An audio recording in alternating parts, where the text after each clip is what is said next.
कुर्बानी के बिना हम लोग को जो है ये लड़ाई नहीं लड़ सकते हैं। अरब ममालिक, बड़ा-बड़ा ममालिक जो है कुछ नहीं कर सके क्योंकि बुज़दिल थे। हमारे भी वतन में बड़े-बड़े संगठन के लोग, बड़े-बड़े जो लीडरशिप में रहने वाले लोग, बड़े-बड़े इस्लामी जो ओहदेदार लोग जो है आराम से बैठकर 4 स्टेटमेंट देंगे, कुछ नहीं करेंगे। और यहां तक इंसाफ के लिए आकर बात करने वाले लोगों को, इंसाफ के लिए संघर्ष करने वाले लोगों को तनकीद करेंगे, मगर जालिम के खिलाफ एक बात नहीं करेंगे। हम जो है उनसे सबक सीखेंगे। हम जो है सऊदी अरब जैसे लोगों से सबक सीखेंगे, या हम लोग जो है उधर बैठकर इंसाफ के लिए लड़ने वाले फलस्तीनी जो है उनसे सबक सीखेंगे, जो हमारे अव्वल किबले की जो हिफाजत करके, जो लड़कर अपना खून देकर जो शोहदा का दर्जा हासिल किया है, उनसे हम सबक सीखेंगे। तो वही सबक हमारे भारत देश के मुसलमानों के लिए भी है।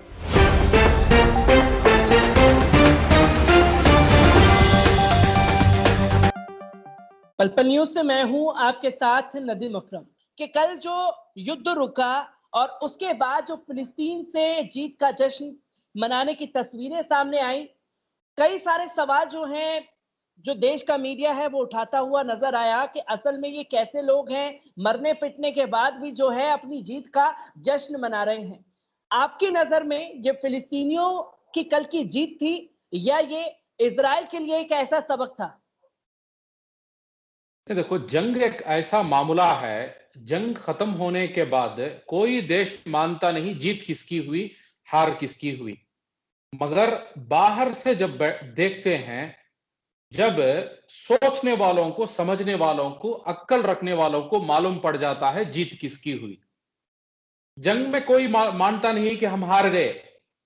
जंग में कभी नहीं होता है, चाहे कब कितना भी बड़ा जंग हो, जो वो फर्स्ट वर्ल्ड वॉर हो, सेकंड वर्ल्ड वॉर हो, या अमेरिका जाकर अफगानिस्तान में जंग किया, इराक में जंग किया, या कौन सा भी कोई भी जंग में जो है ये जीत गए, ये हार गए बोलकर अभी तक आकर कोई सर्टिफिकेट देकर नहीं जाता है। जंग एक ऐसा कॉम्प्लेक्स मामला है।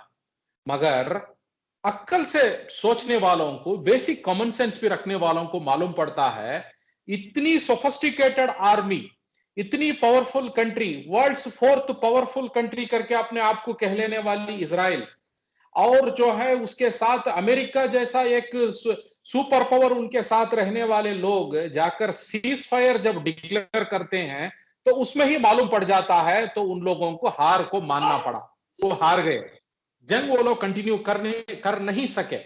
वो लोग जो है वो कमजोर लोग हैं, मजबूर लोग हैं, मगर वो हिम्मत वाले लोग जो गजा में जो हमास के लोग हैं, उनके साथ ये सोफिस्टिकेटेड लोग, बड़े-बड़े वेपन्स रखने वाले लोग, मगर बुज़दिल लोग लड़ नहीं सके। ये हकीकत है।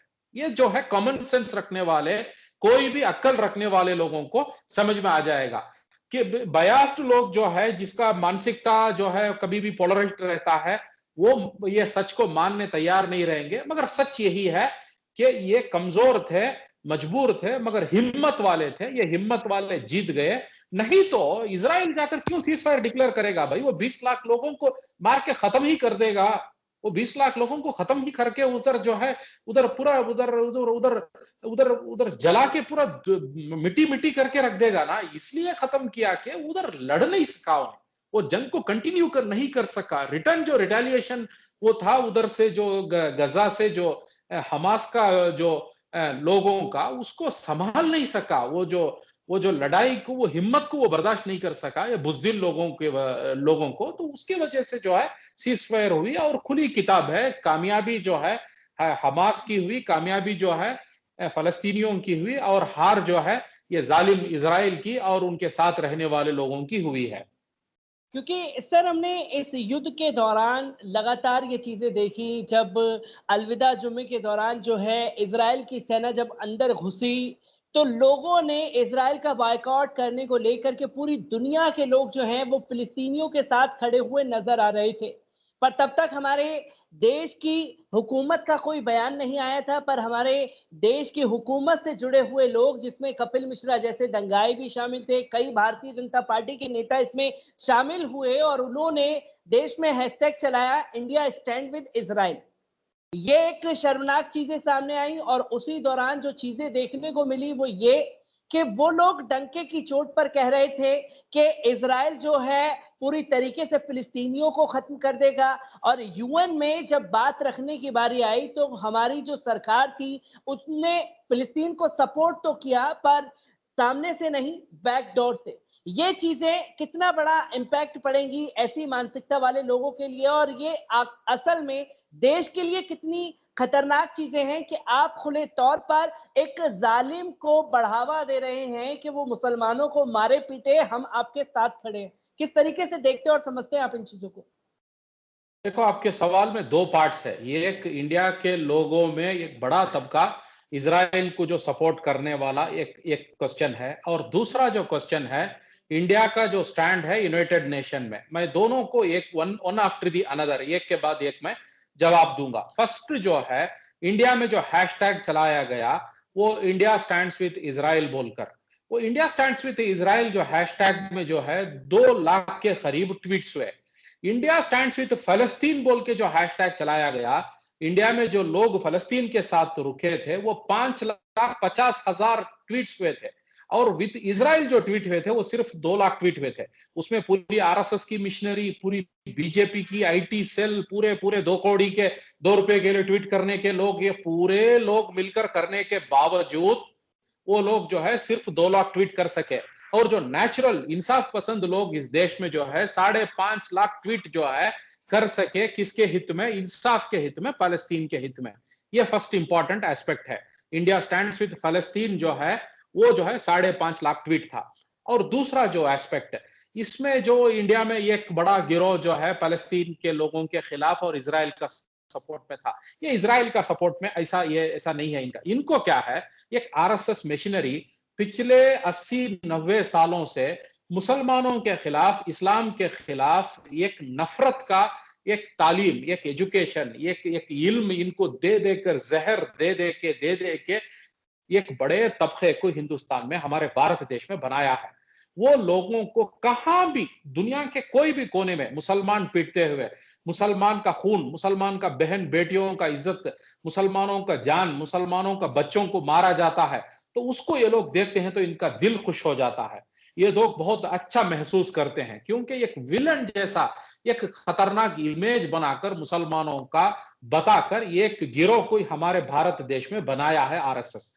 वो लोगों को इजराइल ऐसा, वो फलस्तीन कुछ लेना देना नहीं है इनको, उससे कोई लेना देना नहीं है। क्योंकि इजराइल में बहुत सारे लोग आरएसएस के लोगों को तूक के ट्वीट किए कि आप हमें कोई सपोर्ट मत करो, आप जो है, आपके देश में बाथरूम तक नहीं है, आपके देश में टॉयलेट तक नहीं है, आप हमारे हित में ट्वीट मत करो। ऐसे सब जो है बहुत गिरे हुए ट्वीट्स हम देख सके, मगर फिर भी ये लोग जो है गिर पड़कर उनके सपोर्ट में गए, इसलिए कि इनको दुनिया में कहां भी मुसलमान को तकलीफ होती है तो ये लोग अच्छा महसूस करते हैं। तो वैसा एक गिरोह हमारे देश में बनाया गया है आरएसएस के वजह से। वो गिरोह का इतना ही एक फीलिंग है कि हम खुश रहे या ना रहे, हमको जो सहूलत मिले या ना मिले, मुसलमान को कुछ नहीं मिलना है। हम अच्छे रहे या ना रहे, मुसलमान को कुछ अच्छा ही नहीं होना है। ये इतना ही इनके दिमाग में है। एक नफरत भरी, एक सैडिस्ट, एक मानसिकता वाले लोग हैं ये लोग। इनको जो है इजराइल, ये फलस्तीन कुछ नहीं है, इनको सिर्फ इतना है मुसलमान मरना मिटना है, उसकी तबाही होना है, उसमें ये लोग जो है सेटिस्फाइड रहते हैं, खुश रहते हैं। इनको कोई इतिहास से लेना देना ही नहीं, इनको अच्छाई से लेना देना नहीं। आपको मैं याद दिलाना चाहता हूं, हाल ही में जो है आर्मेनिया और अजरबैजान के दरमियान में एक जंग हुई थी। नगरना कारबाग बोल के एक छोटा इलाका है, वो अजरबैजान का एक इलाका है। उस इलाके को लेकर आर्मेनिया जो है एक ईसाई मुल्क है, अजरबैजान जो है एक मुसलमान मुल्क है। ये नगरना कारबाग को लेकर एक छोटा जंग जो हुआ था, वो एक जो है पुरानी जंग जो है रशिया के वजह से हुआ। ये जो फलस्तीन का इशू जो है ब्रिटिश की एक पॉलिटिक्स के वजह से हुआ, वैसा वो नगरना कारबाग का जो है रशिया के वजह से हुआ। ये इंडिया के आरएसएस के लोग, जब मालूम है आपको, जाकर आर्मेनिया को सपोर्ट किए। उधर जो है आर्मेनिया को सपोर्ट करने का क्या वजह है इनको ही मालूम नहीं, उसकी हिस्ट्री इनको मालूम नहीं, कुछ मालूम नहीं। सिर्फ और सिर्फ क्या है, अजरबैजान मुस्लिम मुल्क है, और उधर कौन है? कोई भी रहने दो, कोई बुद्धिस्ट रहने दो, कोई गधा भी रहने दो, इंसान भी नहीं, गाय भी रहने दो, जाकर ये लोग सपोर्ट करेंगे। ऐसी एक मानसिकता वाले लोग हैं। ये लोगों को जो है क्या कर सकते हैं, एक 15, 20, 30 साल हमारे देश में ऐसे लोग रहेंगे। ये लोगों को कुछ नहीं कर सकते। ये लोगों को जो है भारत देश में एक इंसाफ की एक बड़ी लड़ाई होना है। उस इंसाफ की लड़ाई में ये लोग जब जेल जाएंगे, ये लोगों को जो है एक पनिशमेंट जब हमारे देश में मिलेगा, तभी ये लोग सुधरने वाले हैं। दूसरा जो आपका सवाल था यूएनओ का, यूनाइटेड नेशंस में जाकर हमारा भारत देश एक डिप्लोमेटिक स्टैंड लिया है। हाँ, पॉपुलर फ्रंट ऑफ इंडिया से हम लोग वेलकम किए थे कि हमारा देश जो है एक फलस्तीन का जो जस्ट इंसाफ का जो मांग है, उस मांग के साथ हमारा देश रुका था, उसको हम लोग वेलकम किए थे। हमारा देश और भी आगे जाकर बोल सकता था, मगर नरेंद्र मोदी की सरकार है, बीजेपी की सरकार है, हमें मालूम है कहां तक ये लोग जाएंगे। ये लोग जो है गजा से आने वाले मिसाइल या रॉकेट के बारे में बोले थे, मगर इजराइल से जाने वाला जो एक्सेसिव पावर, इजराइल से जो एक्सेसिव बॉम्बिंग जो होकर जो जो इनोसेंट का जो किलिंग हो रहा है, उसके बारे में ये लोग बात नहीं किए। मगर फिर भी जो स्टैंड ये लोग लिए, ये भारत देश का एक बहुत पुराना स्टैंड है। ये हमारे देश के जो फाउंडिंग फादर महात्मा गांधी का जो स्टैंड है, that the nation belongs to the Arabs, जैसा जो है फ्रांस फ्रेंच के लोगों का है, ब्रिटिश जो है ब्रिटेन के लोगों का है, या इटालियंस का है, वैसा फलस्तीन वहां के अरब्स का है। वो हमारा देश का पुराना स्टैंड है। उसी स्टैंड के साथ हमारा जो है अभी का बीजेपी की सरकार खड़ी है। It is a welcoming stand. हम पॉपुलर फ्रंट के लोग उसको वेलकम किए हैं। जैसे कि सर आपने समझाने की कोशिश की फिलिस्तीन जो है अरब देश के मुल्कों का है, पर अरब देश की भूमिका पर भी सवाल खड़े हुए, क्योंकि ओआईसी की मीटिंग हुई। ओआईसी की मीटिंग में अगर कोई सख्त कदम ऐसा उठाया जाता कि वो हिंसा जो 11-12 दिन चली वो 6 से 7 दिन में खत्म हो सकती थी। कई लोगों ने सवाल किया कि असल में क्या जो ओआईसी है वो सिर्फ निंदा केंद्र बन करके रह गया है, या कोई ऐसा सख्त कदम भी उठाएगा जिससे एक्शन का रिएक्शन देखने को मिले? देखो, बुजदिल लोगों से उम्मीद रखना ही गलत है। ये एक बात हम समझना चाहिए। ये अरब मुल्कों में बहुत सारे मुल्क जो है बुजदिल मुल्क है, बुजदिल लोग है। ये लोग पेपेट्स है। ये हकीकत में ये लोग क्या है, पेपेट्स है। चाहे वो सऊदी अरब हो या यूएई हो, ये सब जो है लग्जरियस दुनिया में वहां तेल की जो दौलत है, उस दौलत को जो है बेचकर एक आराम पसंद एक लग्जरी की दुनिया में ये लोग जीने वाले लोग हैं। अपने आप को खादिम हरमाइन करके एक अपने आप को नाम रखकर एक लग्जरी और आराम की दुनिया में जीने वाले लोग हैं। इनसे हिम्मत का काम, कुर्बानी का काम उम्मीद रखना ही गलत है। तो इनसे जो है स्टेटमेंट भी उम्मीद रखना गलत है। ये लोग जो स्टेटमेंट भी जो उम्मीद रखना ही गलत। इनका स्टेटमेंट क्या आया, सऊदी अरब का स्टेटमेंट क्या आया? उसमें स्टेटमेंट आया कि गजा पट्टी से जो जो रिटेलिएशन हो रहा है उसके खिलाफ जो है वहां का एक्सटर्नल मिनिस्टर जो है स्टेटमेंट दिए थे। तो ओआईसी जो है पिछले 40 सालों से 50 सालों से डंका जो वो काम करते, दुनिया में जो मुसलमानों की जो हालात है वो हालात यहां तक नहीं आती। वो लोग जो है एक पेपेट्स बनकर, एक गुलाम बनकर, सिर्फ दौलत में ऐशो आराम की जिंदगी जी लेकर दुनिया में जो है एक सिर्फ एक नाम के वास्ते मुसलमानों के एक लीडर्स बनकर अपने आप को बता लेकर एक ड्रामा करके जो बैठे हुए हैं, उसके वजह से ही ये हालात जो है मुसलमानों की पूरी दुनिया में है। और उनसे जो है ज्यादा उम्मीद भी नहीं रख सकते, क्योंकि एक कमजोर, एक बुजदिल लोग है। ये बुजदिल लोग क्या कर सकते हैं? उनके पास दौलत है, उनके पास हथियार है, मगर बेचारे हिम्मत तो नहीं है।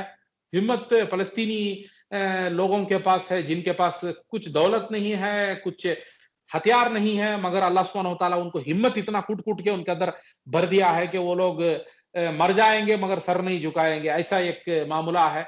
तो ये यही मामला है। तो उनसे उम्मीद रखना क्या कर सकते हो? ऐसी से स्टेटमेंट मेकिंग बॉडी है तो स्टेटमेंट कर सकते हैं। आयरिश गवर्नमेंट जो स्टैंड लिया, वेनेजुला जो स्टैंड लिया, यहां तक हमारा भारत देश जो स्टैंड लिया, ऐसे दूसरे जो मुल्क जो स्टैंड लिए, उतना भी स्टैंड जो है ये जो मुसलमान मुल्क नहीं ले सके, यह बड़ी अफसोस की बात है ना। क्योंकि सर इसी के साथ साथ मेरे ज़हन में एक और सवाल आता है, क्योंकि जब ये युद्ध चल रहा था तब सबसे ज़्यादा चर्चा का केंद्र बना हुआ था तुर्की, तब सबसे ज़्यादा चर्चा का केंद्र बना हुआ था ईरान, और लेबनान और सीरिया की तरफ से भी जो इजराइल की तरफ मिसाइलें दागी गई, तमाम तस्वीरें सामने आई। तमाम लोग बोलते हुए नजर आए जब छोटे-छोटे देश जो हैं, वो खासतौर पर लेबनान और सीरिया की बात की जाए, तो लेबनान और सीरिया जब ऐसा कदम उठा सकता था, तो यूएई, सऊदी अरब का स्टैंड जो था वो गोलमोल था, कहीं न कहीं अंदर खाने से पूरी तरीके से इज़राइल को सपोर्ट था। पर हमास की जो जीत हुई, हमास के नेताओं के जो बयान अब सामने आ रहे हैं, उन्होंने खुल करके शुक्रिया अदा किया है ईरान का और तुर्की का। किस तरीके से देखते हैं आने वाले समय में ईरान और तुर्की की भूमिका को आप? देखो देखो इंटरनेशनल जियोपॉलिटिक्स में एक मुसलमानों के लिए एक एक जिम्मेदार बनकर या एक लीडरशिप बनकर तुर्की का एक एवोल्यूशन धीरे धीरे होते आ रहा है क्या। और डेमोक्रेटिक मुल्क जो है बहुत सारे जुड़ते आ रहे हैं, ये बहुत अच्छी बात है। डेमोक्रेसी पे भरोसा रखने वाले लोग, एक डेमोक्रेटिक मुल्क जो है जुड़ के आना है, एक डेमोक्रेटिक जो सोच जो है, अलग अलग वतनों की जो सोच जो है एक होकर आके एक एक बातचीत होना है, होकर जो है एक इंसाफ की, जस्टिस की बात होना है। उसमें जो है जो जो जुल्म करने वाले के खिलाफ जो है एक आवाज उठाने के लिए एक एक एक एक एक सिस्टम, एक निजाम बन के रहना है। ये डेमोक्रेटिक देश कर सकते हैं, यही उम्मीद हम लोग भी रखते हैं। डेमोक्रेसी पे भरोसा रखने वाला एक संगठन होकर हमारा भी यही उम्मीद है। क्योंकि दूसरे जो एक फैमिली के पावर में या एक एक एक ऑटोक्रेटिक देश जो है, बाप बेटा दो बैठकर जो है एक वतन को चलाएंगे, ऐसे लोगों से हम उम्मीद भी रखना ये ठीक नहीं है। हम डेमोक्रेसी पे भरोसा रखने वाले लोग हैं, तो ये लोग जो है कुछ कर नहीं सकते हैं। तो एक एक तब्दीली आ रही है, it is a positive sign. तो इसी के साथ-साथ मैं एक आखिरी सवाल लेना चाहता हूँ क्योंकि हमने फ़िलिस्तीनियों का जो जज़्बा था उसे देखा, किस तरह से उन्होंने 11-12 दिन तक एक ताकतवर देश से लड़ाई की। क्योंकि भारत के मुसलमानों का एक सवाल अक्सर रहता है कि असल में जब ऐसी स्थिति आती है क्योंकि देश में लगातार मॉब लिंचिंग की घटनाएँ हो रही हैं, तमाम घटनाएँ ऐसी सामने आती रहती हैं। अगर बाराबंकी मस्जिद का मामला देखा जाए, कभी मुस्लिम सब्जी वाले को बेचने के नाम पर मार दिया जाता है। क्या असल में जो है सिर्फ मुक्तदर्शक बनकर के तमाशा देखा जाएगा या इन लोगों के खिलाफ एक्शन भी लेने की ज़रूरत है? भारत के मुसलमानों को खासतौर पर फ़िलिस्तीनियों से क्या चीज़ें सीखने की ज़रूरत है? देखो, ये एक बहुत इंपॉर्टेंट क्वेश्चन है। इतना एक ताकतवर मुल्क, सिर्फ एक 20 लाख लोग, और 20 लाख लोगों में एक छोटी सी संगठन मिलकर उनके खिलाफ लड़ रही है, लड़कर उनको हरा रही है। अब ये लोग नहीं लड़ते, हार मान जाते, तो क्या दुनिया के सामने साबित हो जाता था कि ताकतवर जो है अपने साजिशों के जरिए, अपनी चोरियों के जरिए, अपने दिमाग के जरिए जो है दुनिया पे हावी हो सकता है।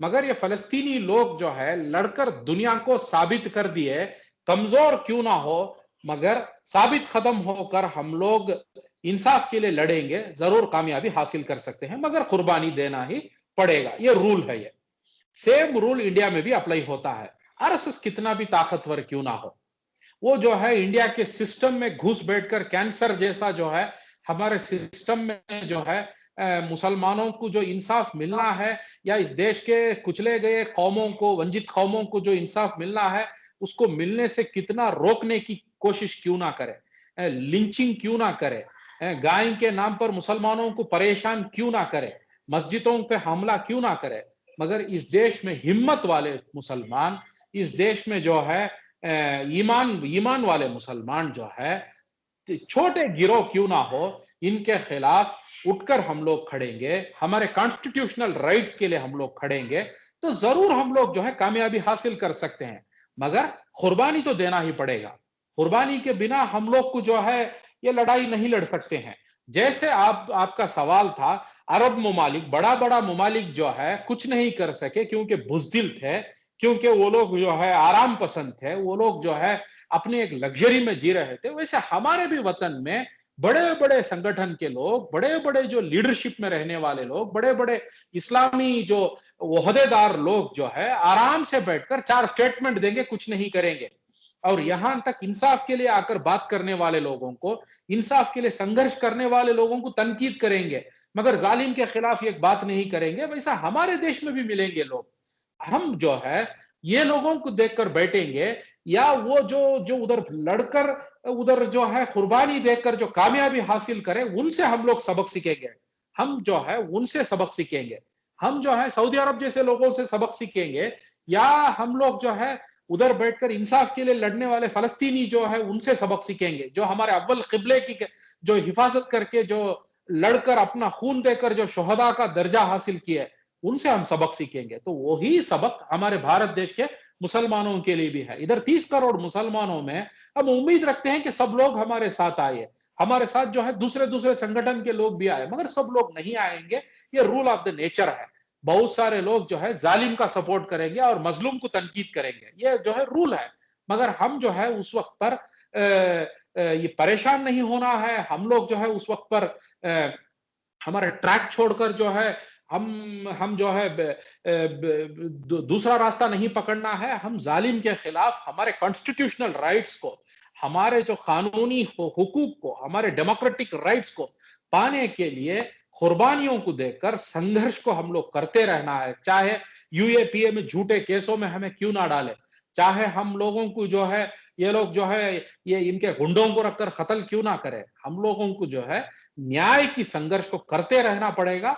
यकीनन जिस तरीके से हम लोग इतने बड़े एक सोफिस्टिकेटेड जालिम के खिलाफ लड़कर ये कामयाबी एक छोटी गिरोह को मिल गई है, वैसी कामयाबी हमारे भारत देश में भी यहाँ के मुसलमानों को जरूर मिलेगी। हम सिर्फ वाह वाह माशाअल्लाह कितना बड़ा जीत हो गया, कैसा वो लोग कुर्बानी दे रहा है, ये बोलने के लिए, तालियां मारने के लिए हम लोग बैठे नहीं हैं। जब वो वैसी ही कुर्बानी हमारा देश में जब हम लोगों को मांगा जाता है, उसके लिए देने के लिए हम लोगों को भी तैयार होना है। This is the lesson that we have to learn from those people. This is the lesson that we have to give to our children, that we have to fight for justice. इंसाफ की लड़ाई में हम लोगों को कभी भी साबित कदम खड़ के लड़ना है, चाहे दुनिया हमारे खिलाफ क्यों ना हो जाए। ये बहुत इंपॉर्टेंट सब्जेक्ट है।